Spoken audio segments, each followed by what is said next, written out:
दोस्तों, ब्राजील का नाम सुनते ही दिमाग में सबसे पहले आती है बेहतरीन चमचमाती हुई कार्स जो कि दुनिया के किसी कोने में नहीं पाई जाती हैं। ये कार्स कुछ स्पेसिफिक तरह से मॉडिफाई की जाती हैं जिसकी वजह से ब्राजील पूरी दुनिया में फेमस है। लेकिन एक मिनट, सिर्फ कार्स की वजह से ही ब्राजील फेमस है क्या? तो आपको बता दें कि नहीं दोस्तों, ब्राजील इथेनॉल और कपड़ों का भी बहुत बड़ा इंपोर्टर है। लेकिन दोस्तों, इतना सब होने के बाद भी ब्राजील उस हिसाब से तरक्की नहीं कर पा रहा है जिस हिसाब से उसे करनी चाहिए। लेकिन फिर भी ब्राजील के पास आज जो कुछ भी है वो उसकी मेहनत है, क्योंकि मात्र 100 साल पहले आजाद हुआ देश जो कि पुर्तगालियों की गिरफ्त में करीब 400 सालों तक रहा था और 400 सालों तक ब्राजील की महिलाओं ने उनकी हवस और क्रूरता देखे थे, उसके लिए सदमे से उबरना एक बड़ी बात है। आज हम आपको बताने वाले हैं कि आखिर ब्राजील पहले के समय में कैसा था। तो चलिए शुरू करते हैं।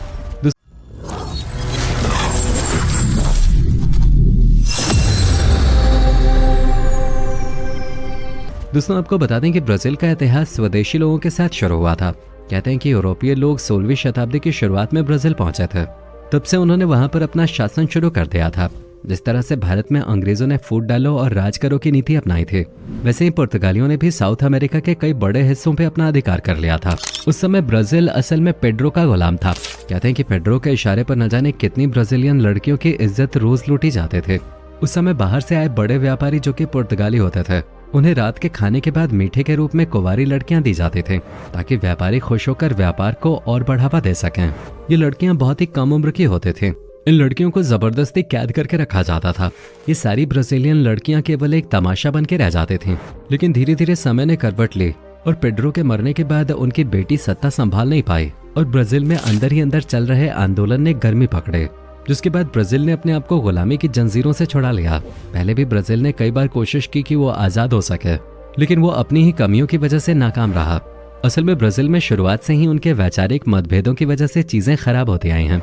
जैसे कि सबसे पहले ब्राजील को आजादी का एक मौका 1831 में मिला था, लेकिन कुछ कमियों की वजह से ब्राजील को आजादी नहीं मिल पाई थी। बाद में यही आजादी का सिलसिला 1888 तक चला और फिर 1891 में ब्राजील आजाद हुआ। ब्राजीलियन लोगों को एक आस थी कि आजादी के बाद पूरा देश उनका होगा और उन्हें किसी तरह की कोई दिक्कत परेशानी का सामना नहीं करना पड़ेगा। लेकिन शायद उन्हें नहीं पता था कि उनकी ये दिक्कतें और बढ़ने वाली हैं। दरअसल आजादी के बाद 1930 में पुराना गणराज्य लगभग समाप्त कर दिया गया और ब्राजील के एक नेता ने ही तानाशाही से अपनी सरकार बनाई और ब्राजील एक तानाशाह की गिरफ्त में आ गया और फिर ब्राजील ने तानाशाही का शासन देखा। दोस्तों, ये वो समय था जब ब्राजील बाहर के कई बड़े माफियाओं से हाथ मिलाए हुए था। दोस्तों, आपको बता दें, ब्राजील दुनिया का चौथा सबसे बड़ा ऑटोमोबाइल हब है।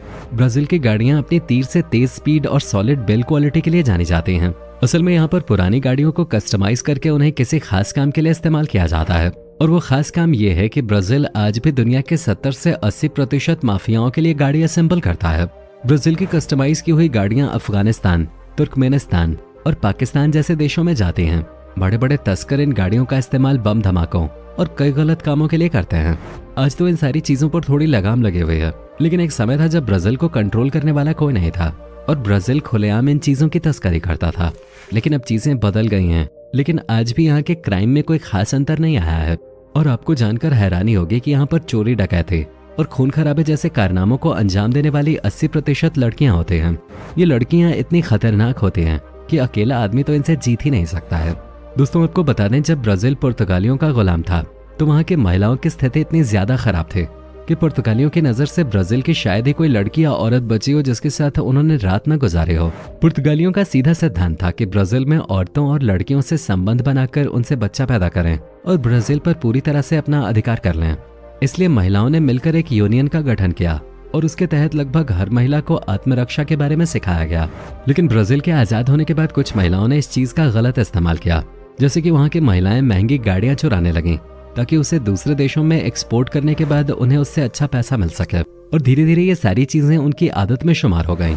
दोस्तों, भारत में रह रहे लोगों को लगता है कि भारत में ही सबसे ज्यादा भ्रष्टाचार है, लेकिन ऐसा नहीं है। ब्राजील के लिए तो आज भी ये कहा जाता है कि वहाँ पर खुला क्राइम होता है। भारत में किसी भी शहर में आप खुलेआम बंदूक और तमंचा जैसी खतरनाक चीजें नहीं खरीद सकते, लेकिन ब्राजील में आपको सिल्वर, गोल्डन और इम्पोर्टेड गन्स खुलेआम दुकानों पे मिल जाएंगे और इस पे यहाँ की सरकार भी कुछ नहीं बोलती है। उसका एक सबसे बड़ा कारण ये है कि आज के समय में ब्राजील में सबसे ज्यादा कैथलिक रहते हैं और उनमें आपस में इतनी ज्यादा एकता है कि उन्हें तोड़ पाना और उनके खिलाफ आवाज उठा पाना अभी तो किसी के बस की बात नहीं है। लेकिन जब पुर्तगाली इस देश पर राज कर रहे थे तब कई बार दोनों पक्षों के बीच ऐसे युद्ध हुए थे कि खून की धार सड़कों पे बहने लगे थे। उसमें कितने लोग मार दिए गए इसका कोई आंकड़ा ही नहीं है।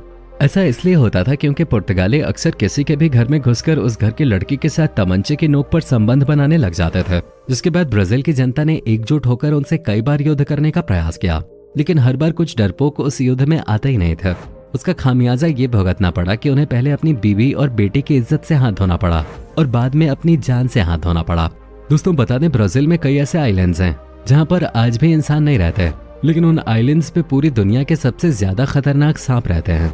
दरअसल इन्हीं सांपों की वजह से आए दिन दुनिया भर के शोधकर्ता ब्राजील में आते रहते हैं, क्योंकि इन सांपों में पाया जाने वाला जहर दुनिया का सबसे महंगा तरल पदार्थ होता है, जिसका इस्तेमाल कैंसर और एड्स जैसी लाइलाज बीमारियों के लिए दवाइयों को बनाने में किया जाता है, जिसकी वजह से लोग दुनिया के पता नहीं किस किस कोने से यहाँ पर आते हैं। दोस्तों ब्राजील को एक बोल्ड कंट्री भी कहा जाता है, क्योंकि यहाँ पर किसी तरह का कोई पर्दा नहीं है। यहाँ तक कि यहाँ पर रहने वाले कुछ मुसलमान भी पर्दा नहीं करते हैं और मुस्लिम औरतें भी बीच पे बिकिनी में घूमती हैं। यहाँ की लड़कियां काफी बोल्ड और सुंदर हैं। 19वीं शताब्दी में जब लोग कपड़ों से अपने बदन को पूरी तरह से ढकते थे, तब यहाँ की लड़कियां और औरतें बिकिनी और बैकलेस जैसे कपड़ों को बहुत ज्यादा पहनते थे। कई बार सोशल मीडिया पे ऐसे वीडियोस वायरल भी हुए हैं जिनमें साफ साफ इन हरकतों को देखा जा सकता है, लेकिन इन पर लगाम लगाने वाला कोई नहीं है।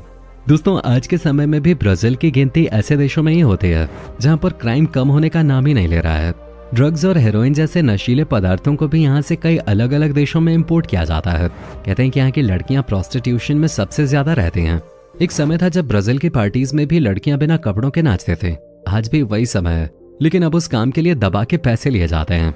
यहाँ की लड़कियों के बारे में कहा जाता है कि यहाँ की लड़कियां काफी खूबसूरत होती हैं। इसके अलावा यहाँ प्रोस्टिट्यूशन अन्य देशों के मुकाबले काफी सस्ता है, तभी तो दुनिया भर में रशियन लड़कियों के बाद प्रोस्टिट्यूशन में ब्राजीलियन लड़कियों की ही मांग है। दोस्तों ब्राजील ने शुरुआत से ही काफी उतार चढ़ाव देखे हैं। इंसानी गतिविधियों के साथ साथ प्राकृतिक गतिविधियों ने भी ब्राजील की बहुत परीक्षा ली है। 1775 में भूकंप, ज्वारीय लहरों और आग के रूप में एक ट्रिपल आपदा ने लिस्बन के अधिकांश हिस्सों को समतल कर दिया था। उस समय ब्राजील पर पुर्तगाल का राज था। इन सभी का खामियाजा ब्राजील के साथ साथ पुर्तगालियों को भी भुगतना पड़ा। दोबारा से पुर्तगाल ने ब्राजील को एक लंबी और दर्दनाक पुनर्निर्माण की प्रक्रिया में स्थापित कर दिया। दोस्तों कई शोधों में वैज्ञानिकों का ये भी मानना है कि ब्राजील एक बहुत पुराना देश है, क्योंकि पश्चिम गोलार्ध में पाए जाने वाले अब तक के सबसे पुराने बर्तन को ब्राजील का ही बताया गया है। वैज्ञानिकों के अनुसार ये बर्तन करीब 8000 साल पुराने हैं। ब्राजील के कई ऐसे नियम भी हैं जो कि बहुत ही अजीबोगरीब हैं, जैसे कि ब्राजील के कैदी हर बार एक किताब को पढ़कर अपनी सजा को 4 दिन कम कर सकते हैं और प्रत्येक वर्ष के लिए 48 दिन तक कम कर सकते हैं। हालांकि यह आवश्यक है कि कैदी पुस्तक पढ़ने के प्रमाण के रूप में एक पुस्तक रिपोर्ट लिखता है। ऐसा इसलिए क्योंकि कैदी बाहर निकलकर अपने ज्ञान से ब्राजील के निर्माण में कुछ पॉजिटिव योगदान कर सके और समाज में अपनी एक नई और अलग पहचान बना सके। और यहाँ के कई ऐसे कैदी हुए भी हैं जिन्होंने इस वजह से अपनी जिंदगी को बदलकर एक नया मोड़ दिया है। दोस्तों ब्राजील धीरे धीरे अपने राष्ट्र को उन्नति के मार्ग पर ले जाने की कोशिश कर रहा है, ताकि पुरानी परिस्थितियों और पुराने ब्राजील के क्राइम वाली पहचान से उसे छुटकारा मिल सके। और इन सब कामों में कुछ हद तक वो सफल भी हो रहा है।